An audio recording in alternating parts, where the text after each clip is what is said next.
Okay, this is piece number 35, the Acropolis from Athens, Greece. It was made in about 447 to 410 BCE, and it is in marble.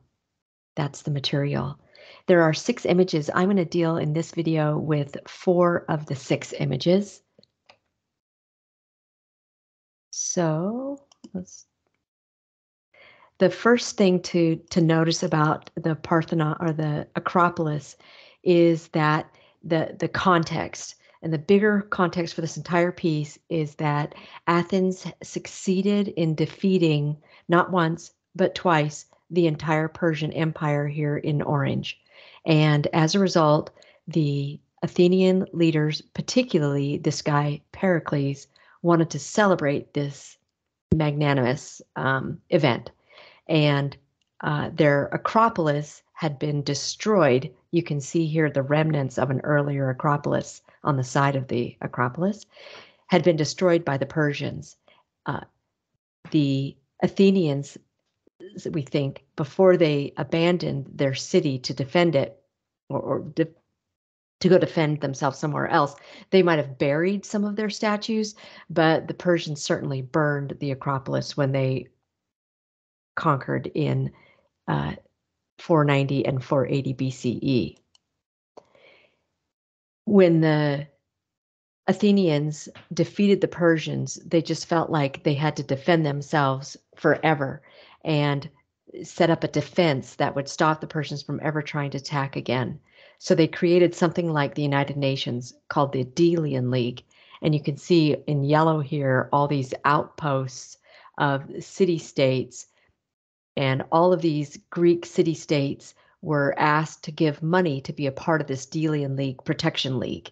And the money was kept in Athens.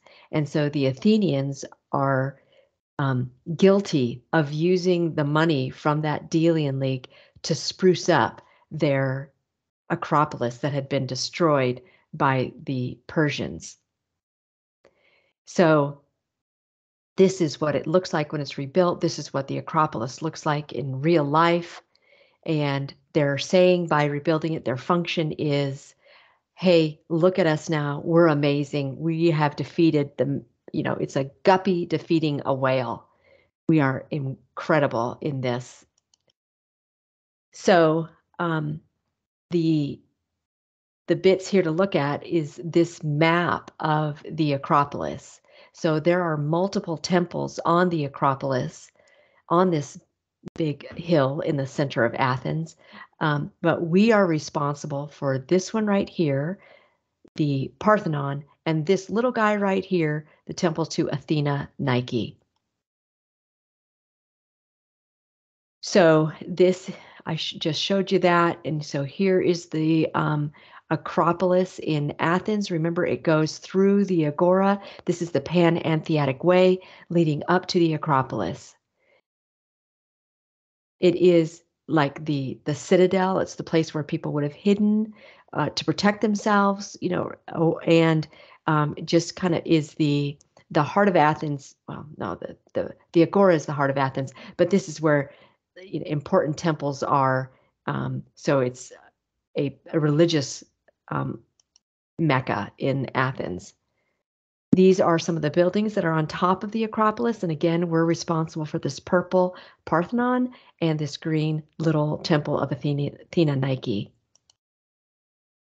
So let's look here at the Parthenon and then this segment of statues and this image of statues. So this is the Parthenon, and it is designed in the Doric order on the outside, and it's got some components of an Ionic order on the inside. And we'll study more about what the Doric and Ionic orders are in class.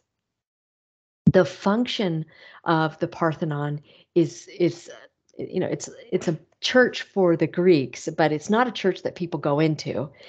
Instead, only select people, virgins who are priestesses assigned to the Parthenon get to go in here, and leaders of the city get to go in here. But there's also this massive, I'm gonna say 18-meter gold statue of Athena that was inside the Parthenon as well. So that's the cella, the center of the Parthenon. People who would have gone to the Parthenon to worship, to give offerings to the gods, to Athena, they would have done that at the stairs on the outside.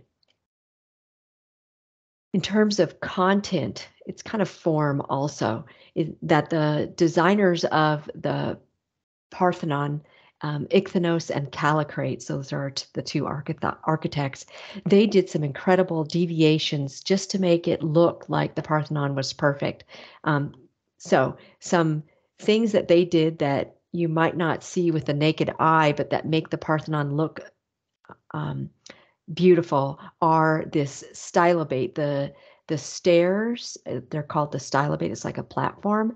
They're curved, and evidently when you stand at the stairs and you're looking down the stairs of the Parthenon, you don't see it curved. You think it looks really straight. The curving makes that happen. It's a trick of the eye.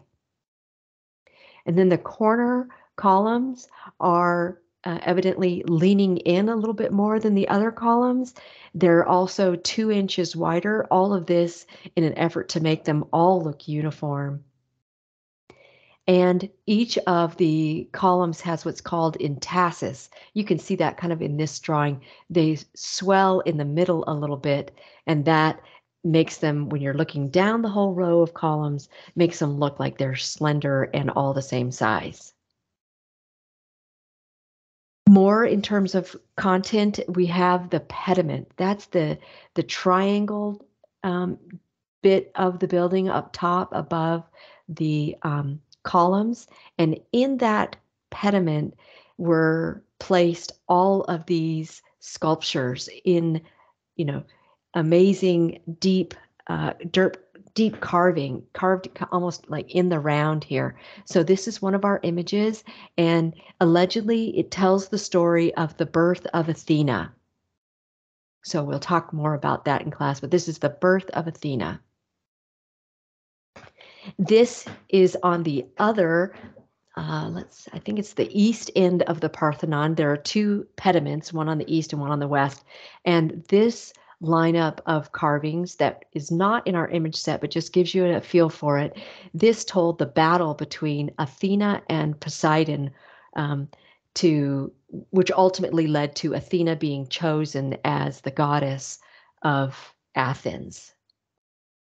And then this is right over here. You can see these are our carvings, and this is believed to be the rest of that pediment. I know that's just a drawing that was made, I think, in the 1800s by a visitor. And this is like what the center might have looked like. And this is the birth of Athena from mighty Zeus here. They would have been painted, these pediment carvings. So you can see, you look up from the Parthenon and you would see this birth of Athena story. And again, these bits here have survived, and those are what we're responsible for. And we just want to know that they're up in the pediment and that they tell the story of the birth of Athena, we think. And they would have been just painted brilliantly. So if you're standing down below, you can look up and make sense of this story. Okay, then we have another image that belongs particularly to the Parthenon, and it would have been up here in what's called the frieze. So this is the outside that you and I would be standing at, looking up, and up here the pediment, the carvings showing the birth of Athena, and these are metopes here. And yet inside, if we walked a little bit further where these characters are walking, they would have looked up and they would have seen yet another carving that was like 300. Oh, that's not the exact number, but I'm just going to say 300 feet long of carvings, hundreds of figures. And what they're doing in this carving is the carvers are showing us the Athenian people bringing a new peplos, a new gown to Athena. So this is what it would have looked like way up there at the tippy top on the inside of the Parthenon. Well, between a colonnade, actually. And it would have, this is a painting, actually. You can see the scaffolding that would have been used, carvers would have been carving up here. So just, what are you, 18 meters up or so, and you're carving this? So pretty crazy. And these are remnants of that carving. Now you can see the paint is all gone. This is the peplos that's going to be given to Athena. Here is that peplos being brought up. These are the gods sitting here. I think this is Athena right here. And so she would be given this new covering. And these are just some other city Athenian people who are a part of this procession bringing these offerings to Athena. And also in that frieze, this is another of our images, in this parade of citizens bringing stuff to Athena. These are women called the Ergastines, and the Ergastines are the women of Athens who wove the fabric that was turned into Athena's new peplos. So these are important women in town, and they get to be a part of the procession. There's 1, 2, 3, 4, 5, 6 of these women, and they are being met by priests to whom they would have given their woven fabric. Okay, so in terms of form, this is what we call classic Greek structure. This is after the archaic, and this whole carving on this frieze showing the people going to take peplos to Athena was a meter high. So that's pretty significantly big. The people standing here are in contrapposto pose, our Ergastines and our town leaders or priests. They show some serious balance here, right? They are standing with one leg forward, but they're super balanced and they're in perfect form. These are nice bodies.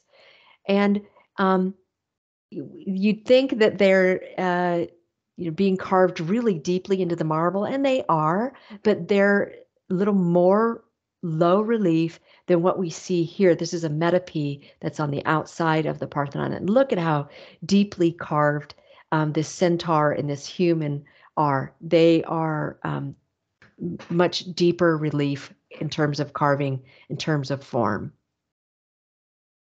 Okay, and the function of this image of these women, these Ergastines, is just to perhaps to honor the women who wove the fabric to make that peplos for Athena. Okay, so I'll stop this video here and we'll come back to the other one.